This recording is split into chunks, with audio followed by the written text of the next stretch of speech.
फरमाया वला तक़रबुज़्ज़िना, ज़िना के करीब भी न जाना, इन्नहु काना फ़ाहिशतन व साअ सबीला, ज़िना बहुत गंदा काम है और बहुत ही बुरा रास्ता है। अच्छा, ज़िना को रास्ता क्यों कहा गया?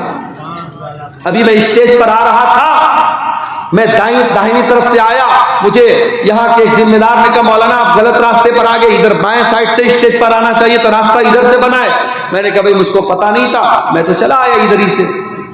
तो अगर आपको रास्ते की जानकारी न हो तो आप गलत रास्ते पे जा सकते हैं। हम लोग अररिया से जब आने लगे तो मैप के ऊपर 2 रास्ता बता रहा था। हमने यहाँ के जिम्मेदारों को फोन किया कि किधर से आना है।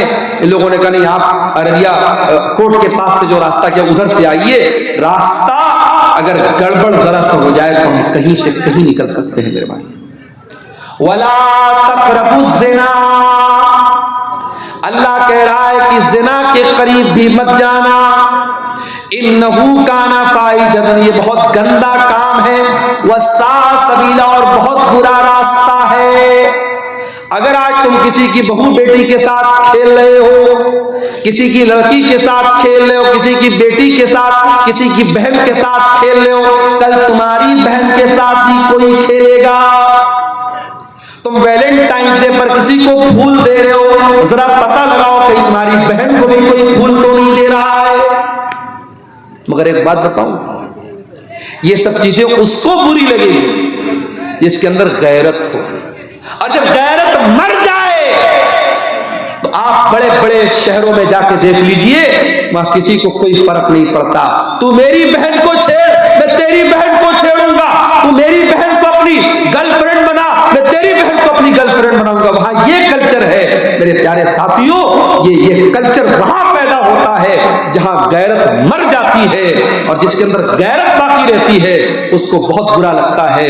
इसलिए मेरे प्यारे साथियों, अल्लाह ने कहा कि ज़िना बहुत बुरा रास्ता है। जिस रास्ते पे चल के तुम ज़िना कर रहे हो, उसी रास्ते पर चल के कोई तुम्हारे घर में भी आ सकता है और तुम्हारी इज्जत पर भी डाका डाल सकता है। और इसीलिए इस्लाम ने इतना टाइट कानून रखा है। इस्लाम ने क्यों इतना टाइट कानून रखा है कि लड़का लड़की अगर गैर महरम है, अकेले में न रहे, अकेले में न मिले लड़का लड़की गैर महरम है। तो ये जितने को एजुकेशन वाले स्कूल चल रहे, को एजुकेशन वाले कॉलेज चल रहे, लड़का लड़की साथ में पढ़ रहे, इस्लाम के हिसाब से बिल्कुल गलत है। अगर लड़का लड़की साथ में उठेंगे बैठेंगे तो जाहिर है दोस्ती होगी, ताल्लुकात होंगे, खराबियां पैदा होंगी। को एजुकेशन की इस्लाम में इजाजत बिल्कुल नहीं है। जब तक बच्चे छोटे हैं, क्लास 3 तक, क्लास 4 तक साथ में पढ़ लिए। जब बच्चे बड़े होने लगे, लड़कियां बड़ी होने लगे, उनका सेपरेट स्कूल होना चाहिए, उनकी सेपरेट क्लास होनी चाहिए। लड़के लड़कियां साथ में पढ़े, एक क्लास में पढ़े, चाहे वो मदरसे में हो चाहे वो स्कूल में हो, ये मुनासिब नहीं है। जैसे जैसे बच्चे बड़े होने लगते हैं, समझदार होने लगते हैं, बालिग होने लगते हैं, फिर मसाइल पैदा होते हैं। क्यों शरीयत ने कहा कि देवर भाभी के साथ हंसी मजाक ना करें, देवर भाभी के बीच में पर्दा होना चाहिए? क्यों कहा? क्यों कहा अल्लाह के नबी ने ला यखलुवन्ना रजुलुन बिइम्रातिन इल्ला वसालिसुहुमा शैतान? जब कोई मर्द किसी औरत के साथ अकेले में होता है तो तीसरा शैतान होता है। मेरे प्यारे साथियों, ये तालीमात और ये शिक्षाएं इस्लाम ने इसीलिए दी हैं ताकि ज़िना तक पहुंचाने वाले सारे रास्तों को बंद कर दिया जाए। वला तक़रबुज़्ज़िना, ज़िना के करीब भी मत जाना।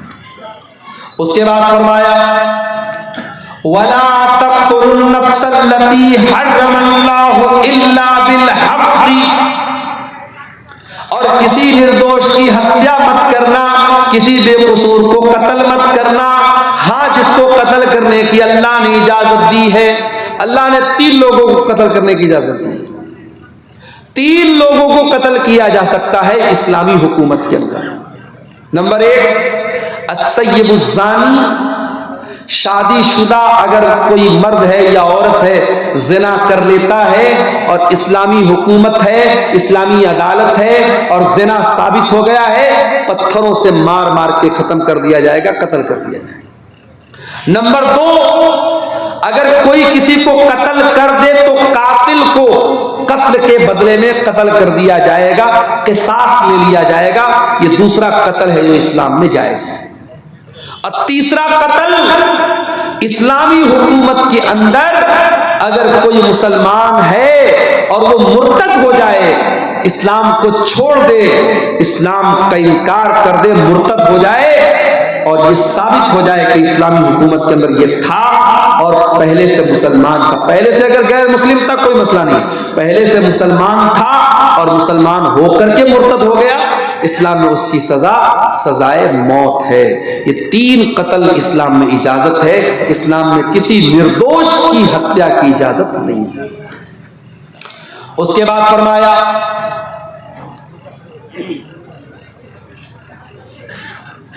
वला तक़रबू मालल यतीम इल्ला बिल्लती ही अहसन, यतीम के माल के करीब न जाना।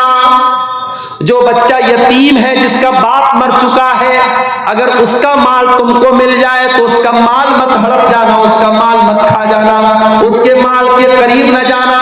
इल्ला बिल्लती ही अहसन, हाँ अगर उस यतीम बच्चे को पढ़ाने में, लिखाने में, उसकी परवरिश करने में कुछ पैसा खर्च हो रहा है तो उतना पैसा तुम उसके माल में से ले सकते हो। हत्ता यबलुगा अशुद्धा, और जब वो लड़का जवान हो जाए, बड़ा हो जाए तो फिर उसका माल उसके हवाले कर दो। यतीम का माल तुम्हें नाजायज तरीके से खाने की इजाजत नहीं। उसके बाद फरमाया वअऊफू बिल अहदी, और वादा करने के बाद वादा को पूरा करो। इन्नल अहदा कान मस्ऊला, अल्लाह ताला क्या वादे का सवाल होगा। अगर किसी से वादा किया है, वादे को निभाने वाला बनो, वादा खिलाफी मत करो, वादे को तोड़ने वाले मत बनो। अब 3-4 बातें और रह गई है, उसको सुन लीजिए, फिर बात को हम खत्म करेंगे। उसके बाद फरमाया वअऊफू बिल कैल इज़ा किलतुम, और जब किसी को सामान नाप करके दो तो पूरा पूरा नाप करके दो। वज़िनू बिल क़िस्तासिल मुस्तक़ीम, और जब सामान तौल करके दो तो तराजू को सही रखो, नाप और तौल को सही रखो। कारोबार में चोरी मत करो, बेईमानी मत करो, फ्रॉड मत करो, नाप और तौल बिल्कुल सही रखो। ज़ालिका खैरुन व अहसनु तअवीला, अल्लाह कह रहा है अंजाम इसी का अच्छा है। अगर सामान गड़बड़ तौलोगे, कल अंजाम बुरा होगा, दुनिया में भी बुरा होगा, आखिरत में भी बुरा होगा। और सामान सही तौल करके दोगे, हो सकता है प्रॉफिट कम कमाओगे, हो सकता है मुनाफा कम कमाओगे, मगर अंजाम इसी का अच्छा होने वाला है। उसके बाद फरमाया वला तक़फ़ु मा लैसा लका बिही इल्म, और जिस चीज की तुमको नॉलेज ना हो उस चीज के पीछे मत पड़ो। ये भी बहुत बड़ा मसला है आज। जिस चीज के बारे में पता नहीं है उस पर भी लोग अपनी राय देने लगते हैं, अपने फतवे देने लगते हैं, हलाल बताने लगते हैं, हराम बताने लगते हैं। नहीं, जिस चीज की आपको नॉलेज नहीं है उसके पीछे मत पड़िए।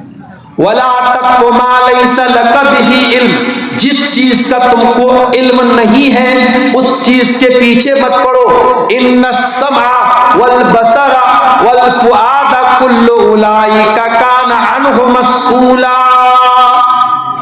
क़यामत के दिन कान से क्या सुना है, आंखों से क्या देखा है, और दिल और दिमाग में क्या क्या इरादे पाले हैं, सबका हिसाब लिया जाए।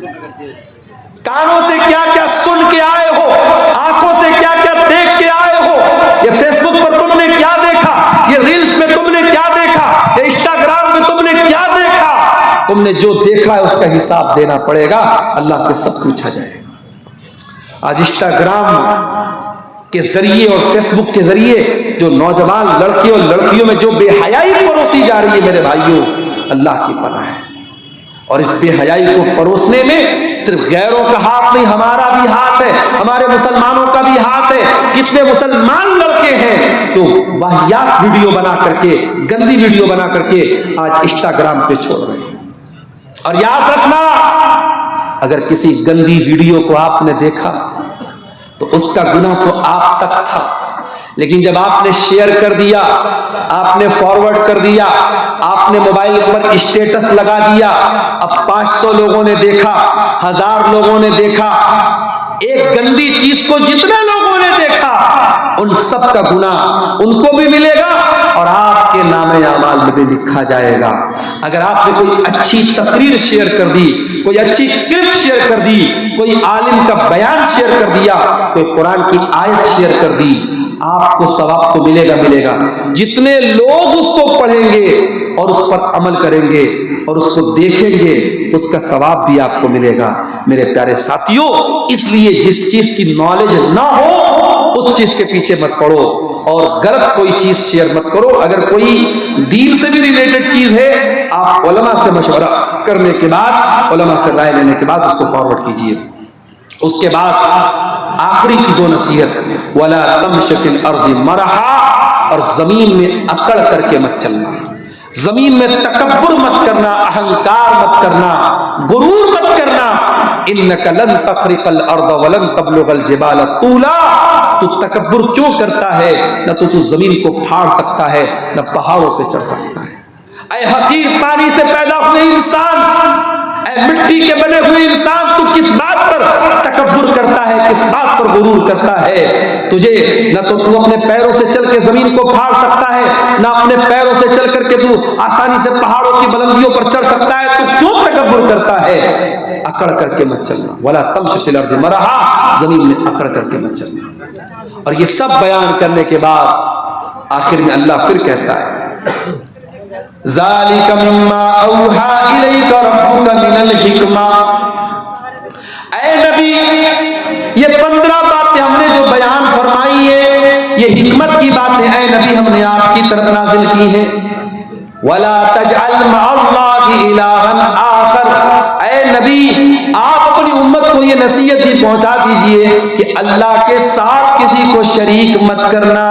फतुल्का फी जहन्नम मलूमम मदहूरा, वरना जहन्नम के अंदर जलील होकर के डाल दिए जाओगे। देखिए मेरे भाइयों, अल्लाह ने 15 नसीहतें की और पहली नसीहत भी यही थी कि अल्लाह के साथ शिर्क मत करना, और आखिरी नसीहत भी यही थी कि अल्लाह के साथ शिर्क मत करना।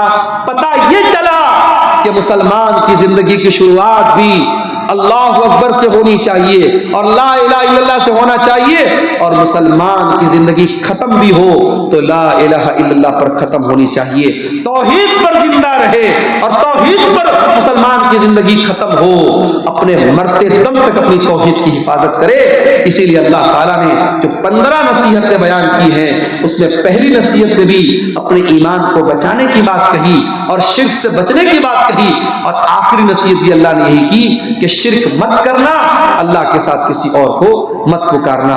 ये 15 नसीहतें हैं मेरे प्यारे साथियों, मैंने जिनको आपके सामने बयान किया है। आप घर जाइए और ठंडे दिल और दिमाग से जब आपको मौका मिले, कुरान का 15वां पारा खोल करके ये 15 नसीहतें आप उठा करके इसको पढ़िए और इन 15 नसीहतों पर अमल करने की कोशिश कीजिए।